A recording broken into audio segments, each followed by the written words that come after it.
This is your F.B.I.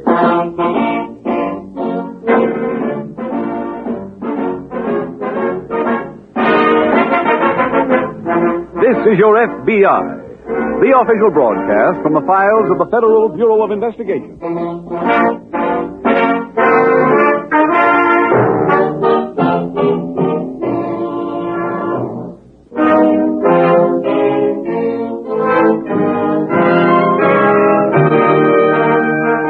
Tonight, the subject of our FBI file, extortion. It's titled, The Protection Peddlers.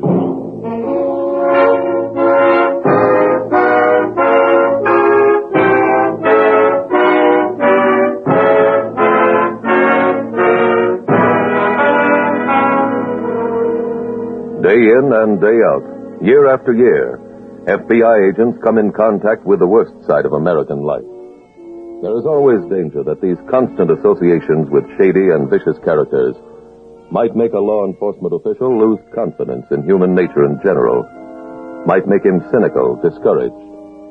Then along comes someone who renews his faith in the essential decency of mankind. He may be a humble, respectable citizen who refuses to be intimidated by racketeers. Or he may be what is known as an honest cop, and they are the vast, vast majority of all policemen, who put public service above self-interest. These people cooperate, testify on behalf of law and order. A tough case is cracked wide open. Another FBI file is closed. It is to these often unrewarded, unsung heroes that your FBI wishes to pay tribute tonight.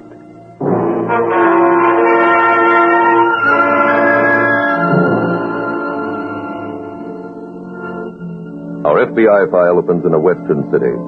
Two men are playing golf. One of them, middle-aged, with an unlit cigar clenched between his teeth, approaches his ball. Look at this lie. Oh, what's wrong with it? Those trees are in my line. Frank, the trees are 300 yards. Why'd that caddy give me a 3-wood? I need an iron. You asked him for a 3-wood. Well, he shouldn't have given it to me. Stand back. All right. You missed. That was a practice swing. Oh. Hooked right into the rough. Yeah, see the breaks I get? I hit the ball good and the wind catches it. I got a good mind to quit this game. I am. Huh? I'm going back east in a couple of weeks. Oh, this is a nice way to break the news to me. Look, Frank, you asked me to hang around till you saw how things worked out. Well, I can see for myself. You're never going back to making book, right? Right. And what's the percentage in staying here? I might have something for you. No touch? I think so. Big John called me last night. Oh, he in town? Oh, he's coming. He sure must have blown a bundle when they knocked out the wire service. He did. Is he the one that you're making a deal with? If I like it. Yeah. When's he coming? Couple of days. If I put in with him, you go back on the payroll as my enforcer. Look at that rough. Think I'll drop a ball and play it from here.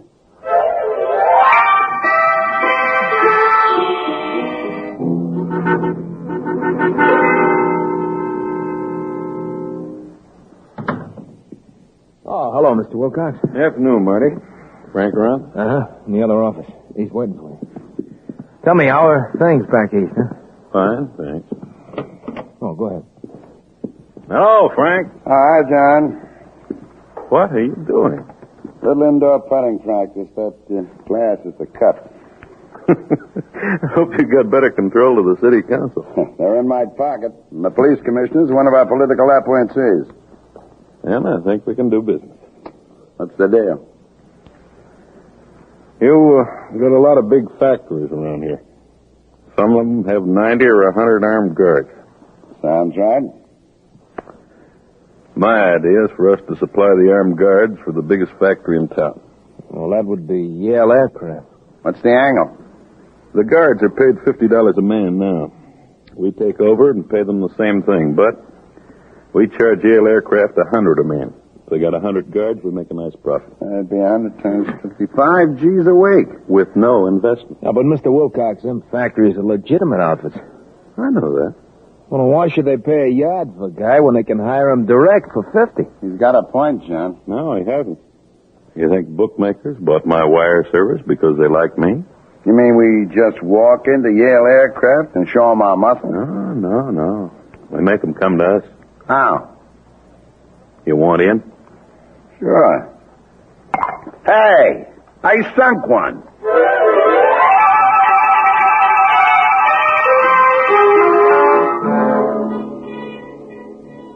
The following week at the police pistol range, FBI Special Agent Jim Taylor is finishing his monthly firearms test when Detective Dick Carey approaches. Target hasn't got a chance around here. Oh, hi, Dick. Hello, Jim. Care to try your hand? No, I came by to see you. Oh? Well, come on, let's walk back to the locker. Okay. You remember Leo Green? Leo Green. It doesn't matter. Used to be on the force.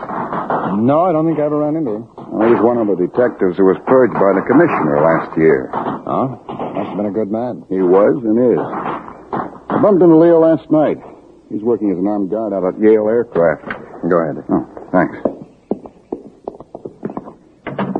Leo told me something that might be a case for you. Oh? What kind? Yale Aircraft's a defense plant, you know. Yeah, I know. Well, it seems they've been having an unusual run of accidents on the bridge leading to the factory. What kind of accidents? Trucks ramming each other, government property damage, cars running out of gas, tacks sprinkled across the bridge. And they've had everything. And the traffic tie-ups always occur just as a new ship's reporting. Is that bridge the only way to the factory? Uh-huh. So, when it's jammed, nobody shows up for work the first hour or so. You had any men from traffic stationed out there? Yeah, past 3 days, but they can't stop it. Well, if it's a concerted effort to slow up defense work, we'd like to know about it. If defense materials are deliberately destroyed, we're interested. You're going to look into it? Yeah. Report it to my agent in charge, Dick. I'll let you know who he assigns.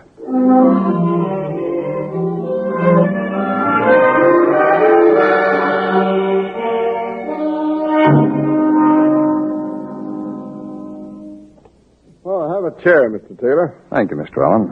My secretary says you're from the FBI. That's right, sir. Here are my credentials.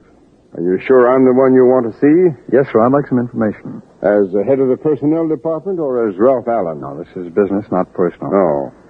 I hear your men have had trouble getting to work on time, and materials are being deliberately damaged. Nothing serious. Well, I was told the employees were missing as much as an hour a day. Oh, they did for a few mornings, but that's all been settled. Settled? How? I mean, there were no tie-ups on the bridge this morning. You think there'll be any tomorrow? No. You sound fairly sure. Well, it's not likely we'll have another bad streak of accidents. Well, sir, I'm trying to find out if they were accidents. If there was a deliberate slow-up in production, it's something we'd like to know about. And if defense materials were deliberately destroyed, it's a federal violation. Oh, there was nothing serious. Well, then let me ask you this. If those tie-ups and wrecks on the bridge were deliberate, would you have any idea who might have caused them? No. Had there ever been anything like that on the bridge before? Occasionally. But never one day after another at just about the time a new shift of men was reporting for work. Not that I remember. Oh, I see. If I hear anything around the plant, I'll be very glad to call you. All right. Thanks, Mr. Allen. I'll leave my number with your girl.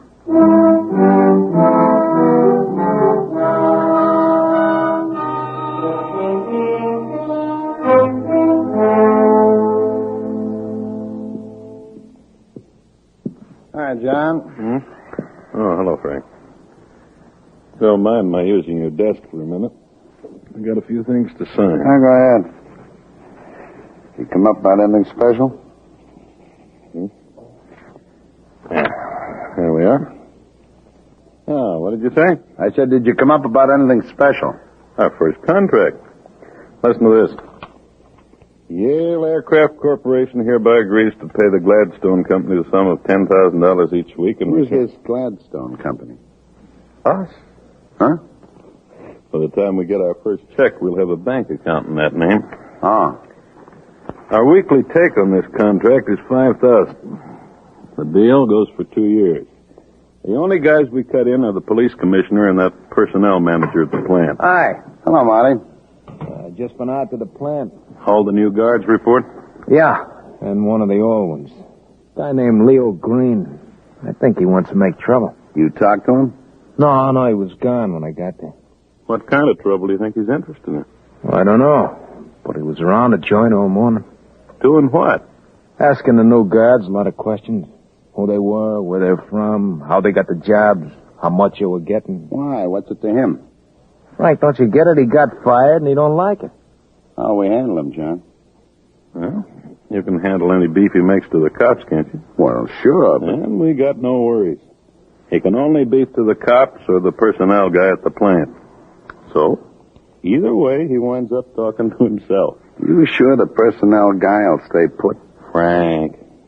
Besides paying him off, I told him if anything went wrong, we'd start charging him double.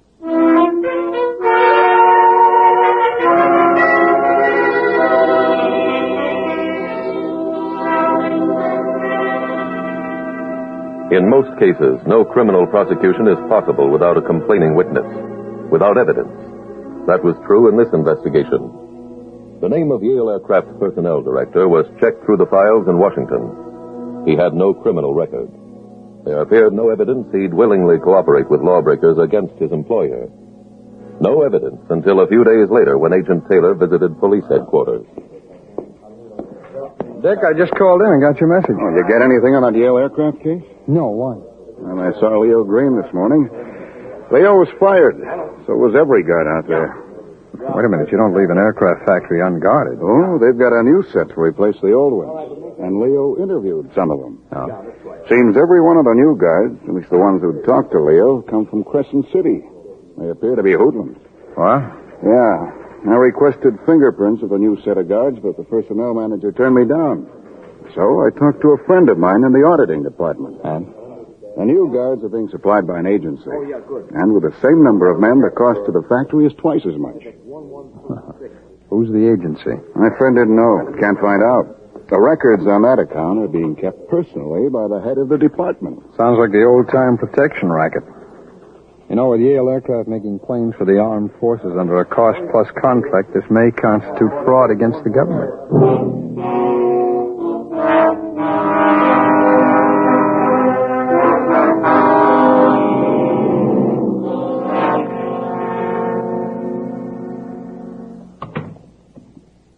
Hi, John. Where's Marty? Out. He'll be back soon. Where'd he go? To see Leo Green. The guy who's been asking those questions? Mm-hmm. I told Marty to give him his job back. Why? For $50 a week, it's better having him on our side. Where you been? A check from Yale Aircraft came in this morning, so I went down and opened an account. You what? I opened a bank account, the name of the Gladstone Company. You know, like we talked about. Who's going to sign the checks? Me. You see, I figured you wouldn't always be around to handle the thing. You know me good enough to know in my deals I handle a bankroll. Well, don't you trust me? Let's not get into who trusts who. You know in my deals Can I come in? Oh, sure, Monty. You see Leo Green? Uh-huh. I took care of everything. When's he going back to work? Oh, he ain't. He turned down the job. I thought you said you took care of everything. Yeah, I did. When he turned me down, I sloughed him.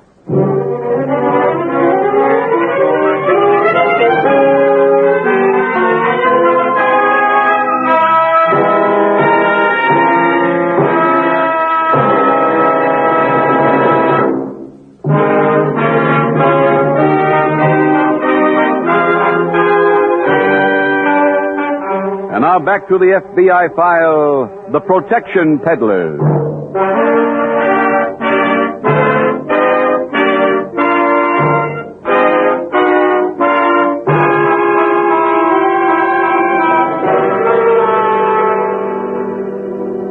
There is no denying that in some communities, the local police, the school system, the entire municipal government is under the thumb of a corrupt political machine. However, there are too many people who like to blame everything on corrupt politics and dismiss the situation with that remark. That is the lazy person's way of saying he has not done his civic duty. If your community has corrupt politics, there is something wrong in the makeup of the people who allowed those dishonest men to be voted into power. You, as a good citizen, failed in your duty to go out and work as hard for decent candidates as your enemies worked for theirs. Remember that in a democracy, people get the kind of government they work for. Tonight's FBI file continues later that day at the FBI field office as Detective Dick Perry approaches. Jim, we've got a new element on the Yale aircraft case. Leo Green was picked up badly beaten out on Route 9. Oh, when did this happen? A little while ago. He's at Memorial Hospital being patched up. Have you seen him yet? Doctors won't even let his wife in. Any evidence that the beating was tied into the guard situation out at the plant? Yes. I interviewed Mrs. Green. She says Leo got a phone call from some man who said he could straighten out the situation at the plant and wanted to meet Leo. Mrs. Green know where? Near the factory someplace. She doesn't know who called. No. We still got very little to work on. How about going back to Yale Aircraft? I did. Mr. Allen still won't cooperate. I wish we could figure his angle. No, I think I've got the answer to that, Dick. He's frightened. But if he won't talk, we've got no case. Maybe we can work another angle. Excuse me. Yeah. Taylor speaking. This is Captain Franklin. Is Detective Perry there? Yes, just a minute, please. It's for you, Dick. It's Captain Franklin. Thanks, Jim. Yes, Captain. Perry, you're off the Yale aircraft case. Huh? Well, who's replacing me? Nobody. The commissioner called and just said to forget it. But, Captain, I... Perry, the commissioner didn't make a request. He gave me an order. I'm just passing it on to you.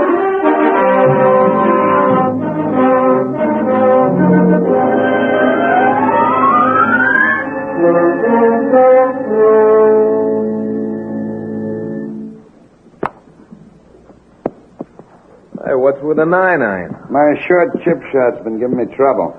Oh, you trying to put him in that circle? Uh-huh. It's pretty clean. Well, I just started. Oh, look, I ran into Wilcox out at the plant. He said to tell you he's moving into another factory tomorrow. Where? The Madison Machinery Company. Big outfit. Yeah. He figured a gimmick. Look, Madison Machinery's close to Yale Aircraft, so he's going to use the same set of guards for both places. Oh, yeah, it's tough to get a backspin off a rug. That'll make all the dough from the second place straight profit. Uh-huh. That's a pretty good touch, huh? It'll get better. Why? You raising the prices? No. Cutting down the number of pieces. Well, how can you? You got to pay the commissioner, you got to pay the personnel guy. John takes half the action right off the top. Well, it's his idea. It's still too much. From now on, he takes a cut. To what? 10%. You think he'll go for it? He's got to.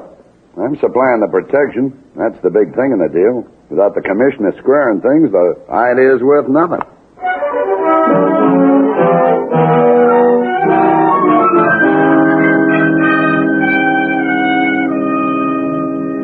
The protection racket is closely akin to extortion.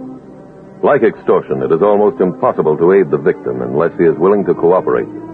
In this case, Agent Taylor slowly and carefully secured the fingerprints of every new armed guard at the aircraft plant and sent them to FBI headquarters.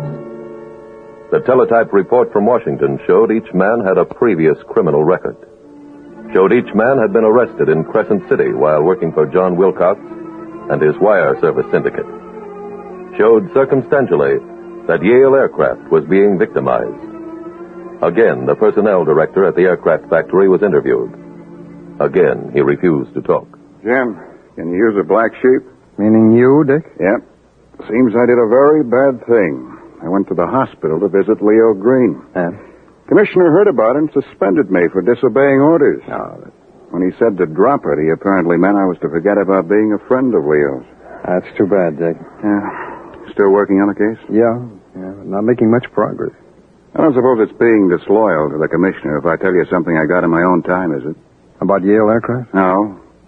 A friend of mine from the traffic detail told me about an interesting coincidence. You know the causeway up near the stadium? Sure. Well, that causeway is the only entrance to the Madison Machinery plant. Yeah. Well, this past week, they've had nothing but accidents on it. Trucks ramming each other, tacks thrown across the roadway, cars running out of gas. Sounds familiar. Yeah, but wait till you hear the rest. The accident stopped yesterday morning. Today, a new set of armed guards went to work. Madison Machinery's a defense plant, too. Yeah.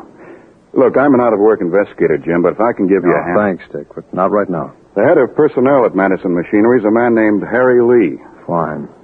I'll call you after I've seen him.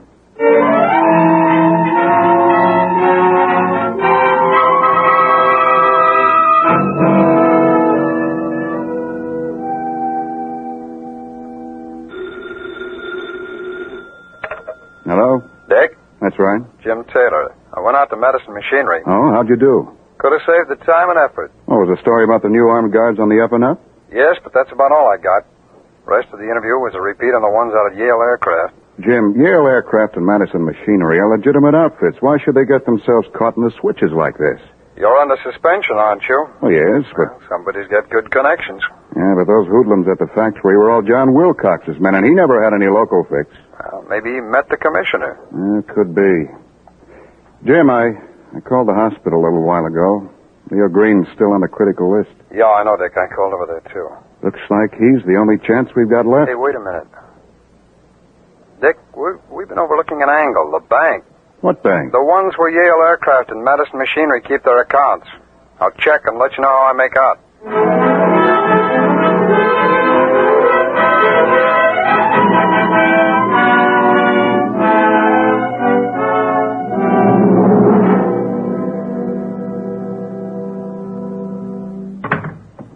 Hello, boys. Hi. Come in, John.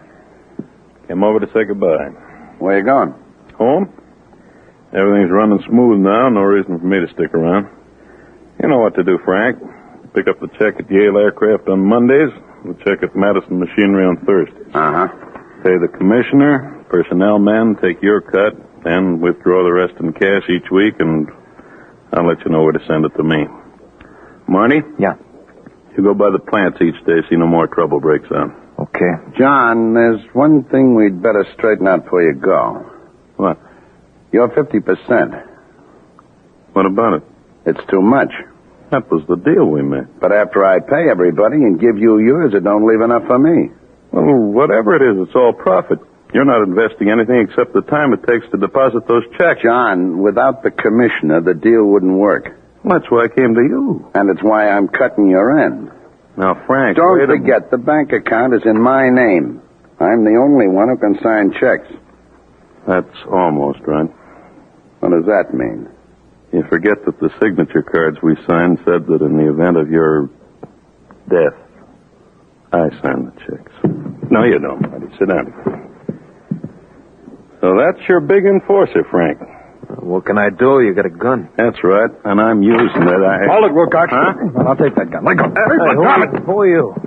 Special agent of the F.B.I. I've got arrest warrants for all three of you.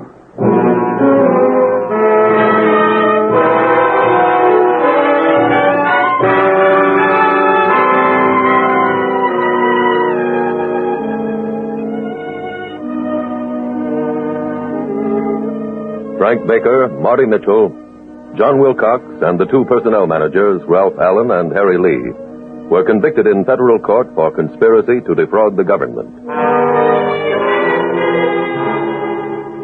When Special Agent Taylor examined the bank records of the two factories, he found that both were paying a firm named the Gladstone Company for armed guard service. He also learned where the Gladstone Company bank account was maintained. An investigation of that account showed canceled checks for payments made to the personnel managers of the factories and also to the police commissioner. Upon seeing that evidence, each man signed a statement implicating Wilcox, Baker, and Marty Mitchell. Confessions from those men led to the arrest and conviction of the corrupt, politically appointed police commissioner and a general house cleaning by the citizens of that community. However, throughout America, there are similar jobs remaining to be done. To be done not only by your FBI or any other law enforcement agency, but by you, the people.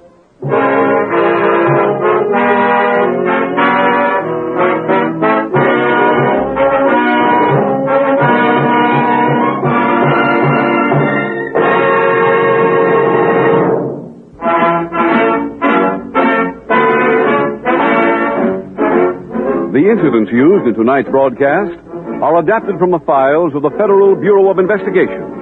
However, all names used are fictitious, and any similarity thereof to the names of places or persons, living or dead, is accidental. This is Your FBI is a Jerry Devine production.